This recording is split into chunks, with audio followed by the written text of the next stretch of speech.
She lived an extraordinary life for a woman of the Middle Ages. Rather than waiting for a beloved within castle walls, as was the tradition of the time, or wasting away in youth from longing and boredom, she joined a crusade, governed a duchy and a kingdom, divorced, married the man she loved, fought alongside him in battle, gave birth to 10 children, and died in old age. She is often called the grandmother of medieval Europe, as her grandchildren and great-grandchildren ruled over England, France, Sicily, Germany, and Castile. Even when she was well past 70, troubadours still praised the beauty of their queen and called her nothing less than the Golden Eagle.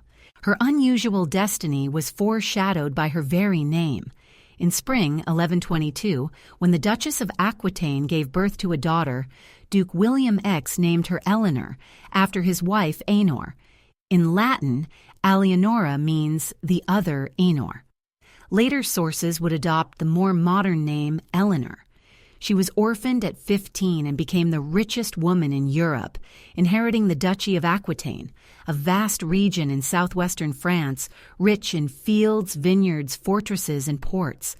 Aquitaine was culturally distinct, influenced by Italian, Arab, and Jewish traditions, and in the 11th century gave rise to the refined troubadour culture, which composed poetry not in Latin but in the vernacular, celebrating the beauty of noble women. The first troubadour is believed to have been Eleanor's grandfather. According to William's will, the French king Louis VI the Fat became her guardian until she married. Eager to claim Aquitaine, the king arranged for Eleanor to marry his son, 16-year-old Louis VII.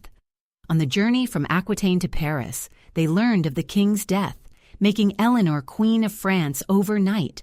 But compared to the splendid court of Aquitaine, the Parisian court seemed drab.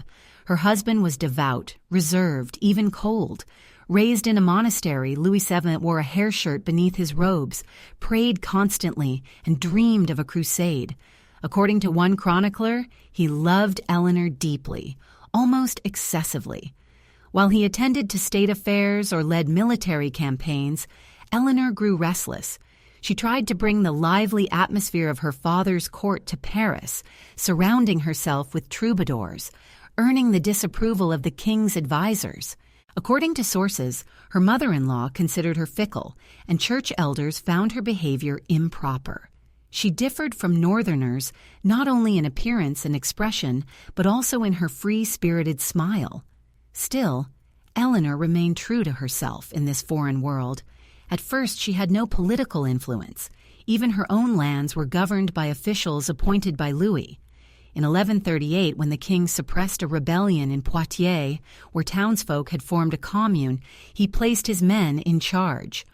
When Eleanor's 15-year-old sister Petronilla eloped with the 56-year-old Count Raoul de Vernes of Vermandois, Louis for the first time supported Eleanor and her family. Outraged relatives of the Count's former wife waged a bloody war during which thousands of innocent people died. In Vitry, royal troops under Louis burned down a church where 1,500 people had sought refuge. None survived. The war dragged on for 2 years until Eleanor met with Bernard of Clairvaux, and a compromise was reached. By then, Eleanor had been married for 8 childless years and had lost hope of becoming a mother. She confided this to Bernard, who promised that if she stopped influencing the king poorly, she would have a child. The war ended, and in 1145 Eleanor gave birth to a daughter, Maria, possibly named after the Virgin Mary. Louis, tormented by guilt over the Vitry tragedy, sought penance and confessed to Bernard, who convinced him to join a crusade to the Holy Land. By that time, parts of Palestine and Syria had long been under European control, provoking growing resistance from local Muslims. After the Muslim conquest of Edessa, a new crusade was launched. In May 1147, Louis led a 100,000-strong army to the Holy Land. Eleanor joined him. One account says she refused to be left in boring Paris. Another suggests Louis, out of jealousy, kept her close. She rejected the offered carriage and rode on horseback through Europe, Byzantium, and Anatolia, 6,000 kilometers in all, earning admiration for her endurance and courage. One legend claims she inspired the troops by riding out to meet them, dressed as an Amazon, her chest exposed, though it's doubtful Louis would have allowed such boldness. After a year, the depleted army arrived in Antioch, ruled by Eleanor's uncle Raymond of Poitiers. Knights from across Christendom had gathered there, and Eleanor's heart unsurprisingly stirred. Some said she had an affair with Knight Geoffrey de Rancon. Others accused her of being involved with Raymond, despite his being her uncle. These rumors may have been tactical slander. Raymond, through Eleanor, tried to convince Louis to attack Aleppo, the main Muslim stronghold nearby. Another tale alleges that a mysterious man once snuck into her room at night, and she shared her bed with him. Chronicler Matthew of Paris wrote, "This madwoman committed adultery with a Saracen, the devil's own son." Whether it was her uncle or a figment of gossip, Louis was deeply offended. The couple left the Holy Land separately. Soon after, Raymond was killed in battle with the Saracens. Whispers spread that Eleanor's love brought misfortune, and people called the beautiful queen a witch. Upon returning to Paris, the royal couple reconciled temporarily and had a second daughter, Alice. But trust had vanished. Louis gently but firmly excluded Eleanor from all affairs of state, confining her to the palace. Her joys were now limited to rare entertainments, among them a visit from the Count of Anjou. Henry's 17-year-old son courteously spent hours with Eleanor, who was 11 years his senior. Sometime after the departure of the Crusaders, a scandal broke out at court. Eleanor demanded a divorce from her husband. Allegedly, she told him, "I thought I was marrying a king, but it turned out I married a monk." The official reason for the annulment was that they were distant relatives, and according to church law, such consanguinity was grounds to dissolve the marriage. However, a letter from Bernard of Clairvaux to Louis indicated that church officials were aware of the fourth-degree kinship at the time of the wedding and had chosen to ignore it. In March 1152, Eleanor obtained a divorce. Her daughters remained with their father in Paris, but she retained all her lands in Aquitaine and soon returned there. Her court quickly became the most magnificent in Europe. 2 months later, Eleanor shocked the continent once again by marrying Henry of Anjou. Rumors spread that she had had an affair with Henry's father, who allegedly warned his son to stay away from her.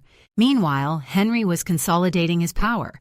In addition to Anjou, he held Normandy, and now, through marriage, he acquired Aquitaine. In total, he controlled half of France. Not satisfied, he entered into a conflict with his relative, King Stephen, over the English crown. In October 1154, Stephen died, making Henry the ruler of the Angevin Empire, which encompassed England and half of France. 6 months after the wedding, Eleanor gave birth to their first son, named William after his grandfather, and was crowned queen. In contrast to the indecisive Louis, Henry was full of energy, so much so that none of the courtiers could keep up with him. During his frequent bouts of anger, his normally dull gray eyes would blaze with fire, and his face, according to eyewitnesses, would take on a terrifying expression, as though haunted by ancestral ghosts. Henry had inherited his fierce temper from his English grandfather, Henry I, as well as a love of learning. Chronicler Walter Map wrote that when the king's hands weren't occupied with bow and arrows, a sword, or reins, he was either in council or poring over books. At last, Eleanor had found a husband worthy of her. She accompanied him on many military campaigns, often governed the French lands in his absence, and when in England was entrusted with managing the royal treasury, a sign of Henry's deep trust. She advised him on legal reforms and received petitioners. All of Europe laughed at Louis, who had blamed his ex-wife for being barren. Yet Eleanor gave Henry 5 sons and 3 daughters in 13 years. Their children were raised in the palace under the care of servants and nurses, while the queen led an active social life, devouring ballads about King Arthur. In 1167, after the birth of her youngest son, John, she moved to Poitiers, where she created a court of love, a circle of young knights, ladies, and troubadours who abided by the rules of courtly love. At this reformed court, philosophers and poets became frequent guests. It was there that she met the Provençal troubadour, Bernard de Ventadour. Their courtly romance lasted 3 years. He sang that even if she forgot her love, the wound in his heart would remain a lasting testimony. No known lifetime portrait of Eleanor has survived, but according to contemporaries, she was of short stature, had large dark eyes, and luxurious, thick, copper-red hair, which was either styled in a bun under a net or left loose over her shoulders. She witnessed the height of the chivalric age. It was Eleanor and her beloved son, Richard the Lionheart, who came to symbolize the feminine and masculine ideals of knighthood. Yet Eleanor was more than just a royal. She was a living legend. Perhaps this love was not purely platonic. Several troubadours openly boasted of intimate relations with the mistress of the court. Even more praised her beauty, either sincerely or in hopes of favor, making Eleanor a true sex symbol of the Middle Ages. Gossip credited her with numerous lovers, though most, if not all, of these romances were invented. In contrast, her husband's infidelities were real and shamelessly public. In the early years of marriage, Henry idolized his wife, but as the years passed, the king's desire for his queen gradually waned. Soon, rumors began to spread about numerous lovers, both men and women. The queen turned a blind eye to these affairs. She understood that her passionate young husband grew bored beside a constantly pregnant wife. Moreover, Henry's romances were usually fleeting and unserious. However, one mistress became a permanent fixture, the beautiful Rosamond Clifford. Legend claims she was the daughter of a baker. It also tells how Henry built a labyrinth for his beloved at the Woodstock Palace to keep the cunning Eleanor from harming her. Yet Eleanor allegedly found her way to the heart of the labyrinth and forced Rosamond to drink poison. In reality, Rosamond, having fallen out of the king's favor, retired to a convent, where she died in 1176. At that time, the queen was already imprisoned in Winchester Castle. Rosamond bore the king 2 sons. In total, Henry had over a dozen illegitimate children, but this boy he loved especially. Rumors began to circulate that the king might divorce Eleanor and name Geoffrey as his heir. 2 of Henry's actions finally shattered the family's fragile peace. In 1169, Eleanor visited Aquitaine and discovered that, for political reasons, Henry had secretly ceded part of the duchy to their son without her knowledge. Additionally, Prince Richard, Eleanor's favorite, was to marry King Louis VII's daughter, Alice, to whom he had been betrothed since the age of 8.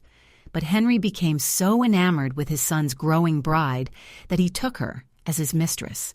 He didn't cancel the wedding, but kept her so close to him that even the servants gossiped. Such an affront to traditional family values was something neither his wife nor his legitimate heirs could forgive. Passion turned to fury.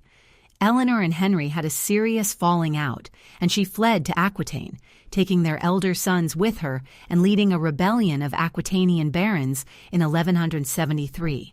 Henry managed to capture his own wife in France and had her brought to England, where he imprisoned her in Winchester Castle for 16 years. The confinement, however, was relatively comfortable. Eleanor remained Queen of England and Duchess of Aquitaine and was left with a household staff and guards who had been ordered to allow her complete freedom within the castle walls. An English monk and chronicler, Gervase of Canterbury, wrote that Eleanor was a very intelligent woman, born of noble lineage, but her sons were very headstrong. They fought their father for a decade and a half, and one of their demands was their mother's release. Yet Henry remained unyielding, and Eleanor remained in Winchester until his death in 1189. By then, 2 of her elder sons had died, and the throne passed to her beloved Richard, already known as the Lionheart. He was also mockingly called Yes and No for repeatedly breaking agreements he had made. The nickname Lionheart came not from courage, but from his ferocious temper. Richard's first act as king was to order his mother's release and have her brought to London with royal honors. He took little interest in governing the kingdom, so the 65-year-old Queen Mother ruled England in his name. In 10 years of reign, he spent less than a year in his realm. Most contemporary accounts of the Queen were written by monks, who often held a hostile view of women. Perhaps that is why Abbot Bernard wrote in Antioch that everyone knew of this woman's debauchery. She behaved not like a queen, but like a street wench. Chroniclers of the time could not accept that a woman might think and act independently, offer counsel, or take initiative in politics and love, thus challenging the divine order that they believed God had granted to men, to fathers, husbands, and lords. Women were viewed as subordinate beings, which Eleanor firmly rejected. That is why chroniclers portrayed this calm woman so harshly and blended myth with truth in recounting her life. After the Third Crusade ended in failure, Richard was captured by the Emperor of Austria, who kept the matter secret. Eleanor was tormented by uncertainty. She sent spies across Europe to search for her son. Legend says that a troubadour named Blondel, who had often written songs with Richard, heard one of their co-written songs sung from within a fortress on the banks of the Danube. The emperor demanded a massive ransom. Once the terms of the king's release were revealed, all English taxpayers were ordered to contribute a quarter of their income. When it became clear that even this would not suffice, it was decided to send 200 hostages to the emperor until the full ransom was paid. Eleanor personally selected the hostages and successfully raised the necessary sum. The 72-year-old queen delivered the ransom to Germany, and Richard was released. Yet a new concern gnawed at her, ensuring the continuation of the dynasty, for 33-year-old Richard was still unmarried. Modern historians suggest he may have had homosexual inclinations. Eleanor personally traveled to Navarre to escort Berengaria, Richard's future bride, to him. Afterward, she returned to her own lands. Despite their marriage, Richard and Berengaria spent barely 6 months together in total during their 10-year union. Moreover, this Queen of England never once set foot on British soil. In 1199, during the siege of a castle in Normandy, Richard was wounded in the neck and died in his mother's arms. After Richard the First's death, Eleanor's least favored son, John, known as Lackland, ascended the English throne. Whereas Richard had been immortalized in song during his lifetime as a king and knight, appearing even in Arabic tales, John's reign is widely regarded as one of the most disastrous in English history. Following his coronation, Eleanor left England and returned to her native Aquitaine. Meanwhile, Eleanor's 16-year-old grandson, Arthur of Brittany, declared his claim to the English crown. He received support from Philip II, the King of France, and began a war against John Lackland. During the conflict, Arthur besieged the castle where his grandmother Eleanor was residing. However, Eleanor organized the defense, and her garrison held out for several days until John arrived with his army. Arthur was captured. Even in old age, Eleanor's boundless energy would not let her rest under the southern sun. The grandmother of medieval Europe remained active in politics, marrying off her many granddaughters to kings and dukes across Christendom. In 1200, nearly 80 years old, Eleanor undertook a diplomatic journey to Spain. There she retrieved her granddaughter, Blanche of Castile, and arranged her betrothal to the future King of France, Louis VIII. In 1214, Blanche gave France its most venerated monarch, Louis IX, also known as Saint Louis. Even her name foreshadowed an extraordinary destiny. When the Duke of Aquitaine, William X, had a daughter in the spring of 1122, he named her Eleanor in honor of his wife, Enor. The Latin Eleanor translates as the other Enor. Later sources modernized her name to Eleanor. The girl was orphaned at 15 and became the richest woman in Europe. She inherited the Duchy of Aquitaine, a vast territory in southwestern France with fertile fields, vineyards, powerful fortresses, and thriving ports. In her final years, Eleanor retired to the Abbey of Fontevraud, where she passed away at an advanced age. She was buried beside her husband, Henry II, and her beloved son, Richard. Eleanor of Aquitaine embodied the romantic ideals of her time, of noble ladies, love, passion, and poetry. Legend holds that during his captivity, Richard the Lionheart composed the following song, which could well have been dedicated to his mother. "One so fair, madam, you should not be, who sees you once cannot help but love thee." Aquitaine was known for its rich cultural traditions, where Italian, Arab, and Jewish influences mingled. By the 11th century, this gave rise to the refined culture of the troubadours, who were the first in centuries to compose poetry not in Latin, but in the vernacular, celebrating the beauty of noble ladies. The first of these troubadours was considered to be Eleanor's grandfather, and her father followed in his footsteps. According to his will, the French king Louis VI the Fat was appointed Eleanor's guardian until her marriage. Eager to add Aquitaine to the royal lands, Louis VI married Eleanor off to his son, 16-year-old Louis VII. By the time the newlyweds arrived in Paris from Brittany, the king had died, making the Duchess immediately Queen of France. But compared to the vibrant court of Aquitaine, the royal court of Paris seemed dull and gray. Her husband was deeply pious, reserved, and even cold. He had been raised for the church and brought up in the Notre Dame monastery. It was said that he spent hours in prayer, wore a coarse hair shirt beneath his doublet, and dreamed of journeying to the Holy Land to fight the infidels. According to chroniclers, Louis VII fell in love with the beautiful Eleanor instantly, perhaps even excessively. While her husband was busy with affairs of state or off on military campaigns, the lively Eleanor pined within the palace. She tried to recreate at the gloomy Parisian court the festive atmosphere of her father's court, surrounding herself with troubadours, and thus quickly alienated the king's circle. She lived an extraordinary life for a woman of the Middle Ages. She did not wait for a lover in a castle tower as tradition demanded, nor did she wither away from boredom and longing. Instead, she joined a crusade, ruled a duchy and a kingdom, divorced, married the man she loved, fought alongside him, gave birth to 10 children, and died at a venerable old age. She's often called the grandmother of medieval Europe, as her grandchildren and great-grandchildren ruled in England, France, Sicily, Germany, and Castile. Even when she was well past 70, troubadours still sang of her beauty, calling her the Golden Eagle. No surviving contemporary portrait of Eleanor exists, but eyewitnesses described her as short, with large dark eyes and thick, luxurious, copper-red hair, sometimes tied up under a net, other times flowing freely over her shoulders. Eleanor and her beloved son, Richard the Lionheart, became symbols of feminine and masculine ideals in chivalry. But she was more than a legend. She was a woman of action. Most chroniclers of her time were monks whose attitudes toward women were hostile. That may be why Abbot Bernard of Clairvaux wrote in Antioch that everyone knew of the queen's depravity, claiming she behaved not like a queen but like a streetwalker. Chroniclers could not accept that a woman might think and act independently or give counsel in politics and love, challenging the divine role granted to men.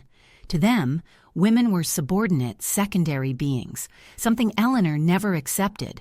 Thus, the chroniclers' accounts of her are deeply biased and often blend myth with reality.